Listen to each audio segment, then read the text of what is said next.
আসসালামু আলাইকুম রহমতুল্লাহ। আজমিস টিউটোরিয়ালে একটি নতুন ভিডিও নিয়ে হাজির হলাম। আজকের যে ভিডিওটি, এই ভিডিওটি নবম দশম শ্রেণীর সাধারণ গণিত বিষয়ের অধ্যায় 9 ত্রিকোণমিতিক অনুপাত নিয়ে আলোচনা। এই অধ্যায়টি নবম দশম শ্রেণীর ছাত্রছাত্রীদের জন্য খুবই গুরুত্বপূর্ণ একটি অধ্যায় এবং এখান থেকে একদম বোর্ড পরীক্ষাতে একটি বা কখনো কখনো দুটি সৃজনশীল এসে থাকে এবং 4 থেকে 5টি এমসিকিউ কোশ্চেন আসে। সর্বোপরি এই অধ্যায়টি নবম দশম শ্রেণীর শিক্ষার্থীদের জন্য অতি গুরুত্বপূর্ণ এবং এই অধ্যায়ে যে জিনিসগুলো আছে এর বেসিকগুলো খুবই গুরুত্বপূর্ণ, কেননা ক্লাস 8 পর্যন্ত এই অধ্যায়টি নিয়ে বা এই অধ্যায়ের যে বিষয়বস্তু এগুলো নিয়ে শিক্ষার্থীরা কোনো জ্ঞান অর্জন করে না।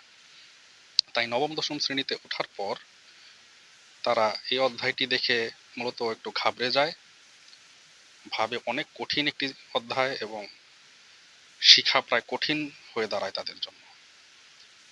কিন্তু অধ্যায়টি অতটাও কঠিন নয়, বেসিক জানলে অধ্যায়টি খুবই সহজ। প্রাথমিকভাবে আমরা কিছু আলাপ আলোচনা দিয়ে শুরু করব। আজকে এই অধ্যায়ের পার্ট 1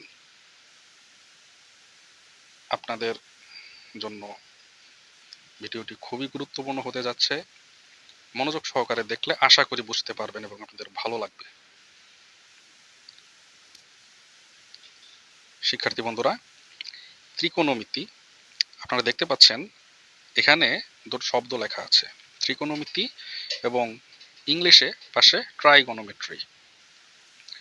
দেখুন, ত্রিকোণমিতির নিচে আমি কথাগুলো লিখেছি, সমকোণী ত্রিভুজ নিয়ে আলোচনা করা হয়।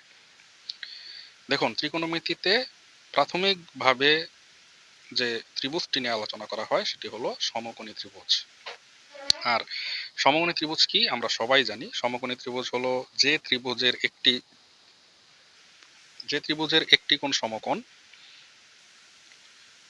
তাকে সমকোণী ত্রিভুজ বলা হয়। তো সমকোণী ত্রিভুজের চিত্রটি ঠিক আমি নিচে এঁকেছি, অনেকটা এরকমই দেখতে। তো সমকোণী ত্রিভুজের যে বৃহত্তম বাহু আপনারা দেখতে পাচ্ছেন হয়তো, সমকোণী ত্রিভুজের এই যে বৃহত্তম যে বাহুটি আছে, এই বৃহত্তম বাহুটিকে অতিভুজ বা বৃহত্তম বাহু বা ইংরেজিতে হাইপোটেনাস বলা হয়। তো সমকোণী ত্রিভুজের বৃহত্তম যে বাহুটি, এই বাহুটিকে অতিভুজ বা বৃহত্তম বাহু বলতে পারি বা হাইপোটেনাস বলা হয়। এখানে এই চিহ্নটি দেওয়া আছে, এই চিহ্নটি একটি সমকোণের চিহ্ন। বোঝা গেল এটি একটি সমকোণী ত্রিভুজ। এটি কথা মনে রাখতে হবে শিক্ষার্থী বন্ধুরা।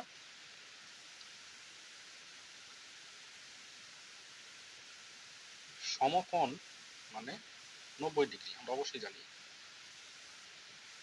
তো সমকোণ মানে 90 ডিগ্রি। দেখুন, এখানে 3টি কথা লেখা আছে। ট্রাই শব্দের অর্থ 3, নিচে গণ শব্দের অর্থ ধার বা বাহু, আর আরেকটি শব্দ মেট্রন। মেট্রন শব্দের অর্থ পরিমাপ। সবগুলো শব্দই গ্রিক ভাষা থেকে এসেছে, গ্রিক শব্দ। ট্রাই, গণ, মেট্রন সবগুলো শব্দই গ্রিক ভাষা বা গ্রিক শব্দ থেকে এসেছে। তো এই চিত্রটিতে বৃহত্তম যে বাহুটি আমরা দেখছি, এটি অতিভুজ বা বৃহত্তম বাহু হাইপোটেনাস। দেখুন, এই কোণটি 90 ডিগ্রি বা সমকোণ। এর যে আরো দুটি কোণ আছে, এই দুটি কোণকে আমরা অন্যভাবে প্রকাশ করতে পারি। এই দুটি কোণকে আমরা একটু যদি বলে দেই যে এইভাবে, এবং এটা তো 90 ডিগ্রি। তো আমরা জানি ত্রিভুজের 3 কোণের সমষ্টি 180 ডিগ্রি। আমরা অবশ্যই জানি ত্রিভুজের 3 কোণের সমষ্টি 180 ডিগ্রি। তো আমরা যদি এই কোণটাকে কোণ বি ধরি, দেখুন বি, তো এখানে কোণ চিহ্নটা দেওয়া ঠিক হয়নি, তবু আমি জাস্ট বোঝানোর জন্য, কারণ এটা কোণ চিহ্ন। তো এখানে বি কোণ, তো এটা এ কোণ ধরি আর এটাকে যদি সি কোণ ধরি, একটু খেয়াল করবেন। তো এই বি কোণটা হলো সমকোণ। আমি যদি এখানে লিখি যে কোণ বি সমকোণ, তাহলে এটি একটি সমকোণী ত্রিভুজ। এবং দেখুন এ কোণ এবং এখানে যে সি কোণ, এই দুটো কোণ আমরা যদি যোগ করি, এটা যদি 90 ডিগ্রি হয়, তাহলে অবশ্যই আমরা এটা বুঝতে পারছি যে এই দুইটি কোণ যোগ করলে আমাদের বাকি 90 ডিগ্রি হবে, কোণ এ আর কোণ সি। এই দুইটা যদি যোগ করি তো এই দুইটা কোণের যোগফল আসবে 90 ডিগ্রি। খুবই সিম্পল। তো এই বি কোণ এবং এই এ কোণ এবং এই সি কোণ, আমরা যদি তিনটি কোণই যোগ করি, তিনটি কোণের সমষ্টি আসবে 180 ডিগ্রি। শিক্ষার্থী বন্ধুরা, এই যে দুটো কোণ এখানে আঁকা আছে, এই দুটো কোণকে আমরা বলবো সূক্ষ্ম কোণ।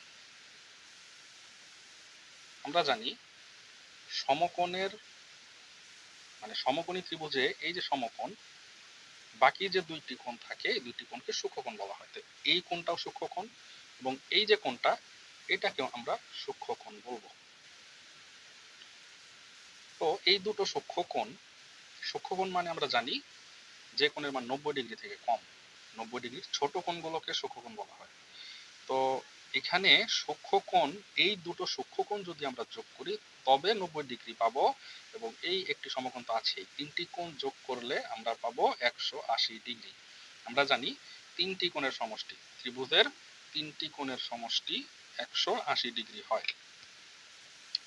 তো শিক্ষার্থী বন্ধুরা, আশা করি এতটুক আলোচনা আমরা বুঝেছি। শিক্ষার্থী বন্ধুরা, এখানে কিছু কথা, কিছু শব্দ লেখা আছে। দেখুন ইংরেজিতে কিছু শব্দ লিখেছি। ত্রিকোণমিতিক অনুপাত, ত্রিকোণমিতিক অনুপাত, এই কথাগুলো এই যে নিচে দেওয়া আছে পূর্ণরূপ এবং পাশে লেখা আছে সংক্ষিপ্ত রূপ। তো পূর্ণরূপ উচ্চারণটা যদি আমরা বলি, প্রথম যে উচ্চারণটা, এটার উচ্চারণ হলো সাইন। এটা সংক্ষিপ্ত রূপকেও আমরা সাইনই বলবো। বাংলাটা লিখে দেই, সাইন। 2 নাম্বার, এটা হলো কোসাইন, বাংলাটা হলো কোসাইন। এবং এটার সংক্ষিপ্ত রূপ আমরা বলবো কজ। 3 নাম্বার, পূর্ণরূপটা হলো ট্যানজেন্ট। একটু নতুন লাগতে পারে, জিনিসগুলোই নতুন, ট্যানজেন্ট। এবং সংক্ষিপ্ত রূপটা হলো ট্যান। 4র্থ নাম্বার, কোটেনজেন্ট, উচ্চারণটা হলো কোটেনজেন্ট, সংক্ষিপ্ত রূপ হলো কট। 5 নাম্বার, সেকেন্ড, সেকেন্ড, সংক্ষিপ্ত রূপ হলো সেক। লাস্ট ওয়ান, কোসেকেন্ড, এটার সংক্ষিপ্ত রূপ হলো কোসেক। ম্যাথ করার সময় আমাদের সংক্ষিপ্ত রূপগুলোই লাগবে, আমাদের আর ওই পূর্ণ রূপটা প্রয়োজন নেই। শিক্ষার্থী বন্ধুরা, হয়তো আমরা দেখতে পাচ্ছি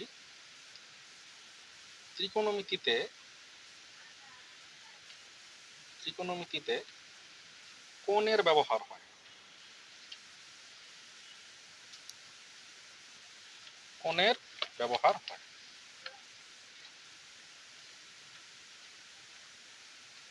সূক্ষ্ম কোণ, কোণটা হলো সূক্ষ্ম কোণ।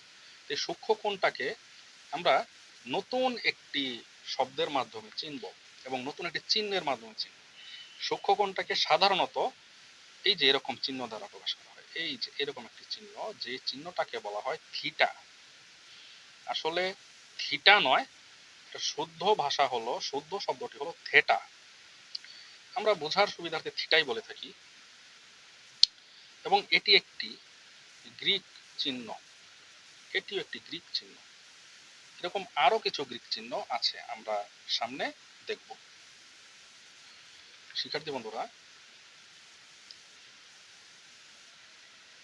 সমকোণী ত্রিভুজের যে অতিভুজ,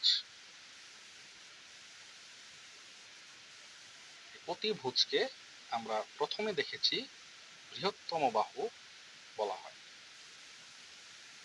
তো সমকোণী ত্রিভুজের আরো যে দুটি বাহু আছে, যেমন ভূমি,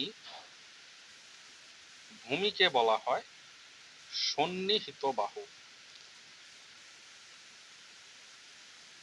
ভূমিকে বলা হবে সন্নিহিত বাহু। এবং আরেকটি বাহু লম্ব, লম্বকে বলা হবে বিপরীত বাহু। তো শিক্ষার্থী বন্ধুরা, অতিভুজকে বৃহত্তম বাহু বলা হয় এবং ভূমিকে সন্নিহিত বাহু বলা হয়, লম্বকে বিপরীত বাহু বলা হয়। এখানে যে থিটা বা থেটা, যেটাকে আমরা গ্রিক চিহ্ন বা গ্রিক বর্ণ বলবো, তো এরকম গ্রিক বর্ণ আরো কয়েকটি আছে। যেমন এই যে এই চিহ্নটাকে আমরা বলি আলফা, হয়তোবা আমরা এই চিহ্নটা চিনি, আলফা। দ্বিতীয় আরেকটি চিহ্ন আছে বিটা, এটাও আমাদের চেনার কথা, না চিনলে এখন চিনে নেই, আলফা এবং বিটা। তো এটা হলো আলফা এবং দুই নম্বর হলো বিটা। এরপরে আরো কিছু চিহ্ন আছে, আমাদের আপাতত এগুলো নিয়ে আলাপ আলোচনা। তো এখানে যেটা লিখেছিলাম থিটা, তো এটা থিটা। আমাদের বেশিরভাগ সময় এই ত্রিকোণমিতিতে থিটার ব্যবহারটাই সবচেয়ে বেশি হয়। শিক্ষার্থী বন্ধুরা, দেখুন এখানে ওই যে ত্রিকোণমিতিক অনুপাত, এখানে একটি নাম্বারিং করেছি তার সিরিয়াল অনুযায়ী। এটা নিজস্ব আমার নিজের বানানো একটি সিরিয়াল। দেখুন প্রথমে যেটা দিয়েছি সাইন, 2 নম্বরে দিয়েছি কজ, 3 নম্বরে দিয়েছি ট্যান, 4 নম্বরে কট, 5 নম্বরে সেক, 6 নম্বরে কোসেক। এই সিরিয়ালটি যদি কোনো শিক্ষার্থী মনে রাখতে পারে, তাহলে আমি নিশ্চিত করে বলতে পারি ত্রিকোণমিতির সূত্র তার খুব একটা মুখস্থ করতে হবে না। এই শুধুমাত্র এই সিরিয়ালটি মনে রাখার দরুন একজন শিক্ষার্থী ত্রিকোণমিতির সূত্রগুলো খুব ভালোভাবে মনে রাখতে পারবে, এবং সে যদি সূত্র মুখস্থ নাও থাকে তাও সে যে কোনো সূত্র লিখে ফেলতে পারবে। আমি প্রত্যেকটি জিনিসই আপনাদের ভালোভাবে দেখাবো, খুব মনোযোগ সহকারে বাকি অংশটুকু দেখবেন। শিক্ষার্থী বন্ধুরা, দেখুন নিচে 1 এর পাশে 6, 2 এর পাশে 5, 3 এর পাশে 4। আপনারা অনেকে চিন্তা করতে পারেন এটা কি। উপরে এই যে সিরিয়ালটি যে আমি লিখেছি সাইন, কস, ট্যান, কট, সেক, কোসেক, এই সিরিয়ালটি যদি আপনি মনে রাখেন, তাহলে ওই যে বললাম আপনার সূত্র খুব একটা মুখস্থ করতে হবে না। আপনি খুব সহজেই সূত্রগুলো যদি মুখস্থ নাও থাকে তবুও ওই সিরিয়াল মেনটেন করে লিখে ফেলতে পারবেন। শুধুমাত্র 2-1টি জিনিস আপনার মাথায় রাখতে হবে। এর মধ্যে এটি একটি। দেখুন 1 এর সাথে সম্পর্ক হবে 6 এর, কথাটি ভালোভাবে মনে রাখুন। 1 এর সাথে সম্পর্ক হবে 6 এর। 1 নাম্বার কোনটি? 1 নাম্বার হলো সাইন। আপনারা দেখতে পাচ্ছেন হয়তো সাইন। তো সাইনের সাথে সম্পর্কটি হবে 6 নাম্বারের। তো 6 নাম্বার কোনটি? কোসেক। আপনি এই কথাটুকু শুধু মনে রাখুন, সাইনের সাথে সম্পর্ক হবে কোসেকের। কি সম্পর্ক এটা আমি পরে বলছি। সাইনের সাথে সম্পর্ক হবে কোসেকের। দেখুন নিচে 2 এর সাথে 5, তো 2 নাম্বার হলো কজ, 5 নাম্বার হলো সেক। তো কজের সাথে সম্পর্ক হবে সেকের। কি সম্পর্ক পরে বলছি। তো এরপরে দেখুন 3 এর সাথে 4, তো 3 নাম্বার হলো ট্যান এবং 4 নাম্বার হলো কট। তো ট্যানের সাথে সম্পর্ক হবে কটের। তো আরেকবার যদি আমরা বলি, সাইনের সাথে সম্পর্ক হবে কসেকের, কজের সাথে সম্পর্ক হবে সেকের, ট্যানের সাথে সম্পর্ক হবে কটের।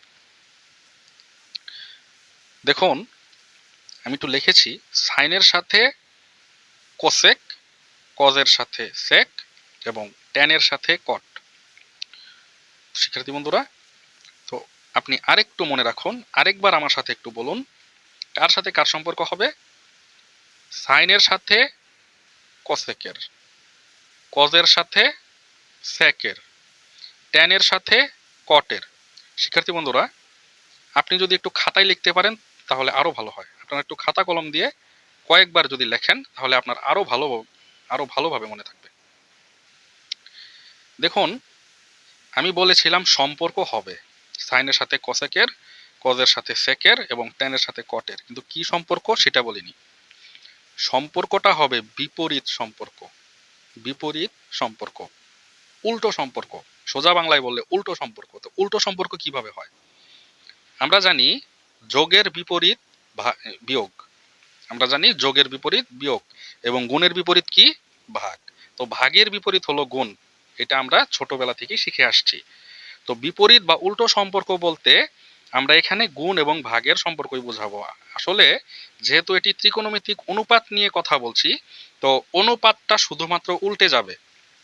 সহজ কথায় যদি বলি তাহলে সম্পর্কটা ঠিক এভাবে দাঁড়াবে, সাইনের সাথে উল্টো সম্পর্ক হবে কসেকের। আমি ভালোভাবে লিখে দেব, সাইনের সাথে সম্পর্ক হবে উল্টো কসেকের। তাহলে কোসেকের সাথে উল্টো সম্পর্ক কার হবে? সাইনের। সেম ভাবে কজের সাথে উল্টো সম্পর্কটা হবে সেকের এবং সেকের সাথেও উল্টো সম্পর্কটা হবে কজের। ট্যানের সাথে উল্টো সম্পর্কটা হবে কটের এবং কটের সাথেও উল্টো সম্পর্ক হবে ট্যানের। শুধুমাত্র এইটুক কথা আপনার মনে রাখতে হবে। আমি বারে বারে বলছি, আপনি যদি এই সিরিয়াল, শুধুমাত্র এই সিরিয়াল আমি যেভাবে লিখেছি এই সিরিয়ালটা যদি শুধুমাত্র মনে রাখতে পারেন এবং আপনি যদি শুধুমাত্র সিরিয়ালটি মনে রাখতে পারেন এবং এই যে সম্পর্কটা মনে রাখতে পারেন, আপনাকে আমি এতটুকু নিশ্চিত করতে পারি আপনার ত্রিকোণমিতির সূত্রের 50% আপনার মনে থাকবে, আর বাকি 50% আরেকটু জিনিস পড়ার পরে আপনি পুরোটাই পারবেন। শিক্ষার্থী বন্ধুরা, আজকের ভিডিওটি এই পর্যন্তই। আগামী ক্লাসে বাকি সূত্র নিয়ে, সূত্রর যে নিয়মগুলো আছে ওই নিয়মগুলো নিয়ে হাজির হব। ভিডিওটি ভালো লাগলে লাইক, কমেন্ট এবং শেয়ার করবেন এবং চ্যানেলটি সাবস্ক্রাইব করবেন। ধন্যবাদ।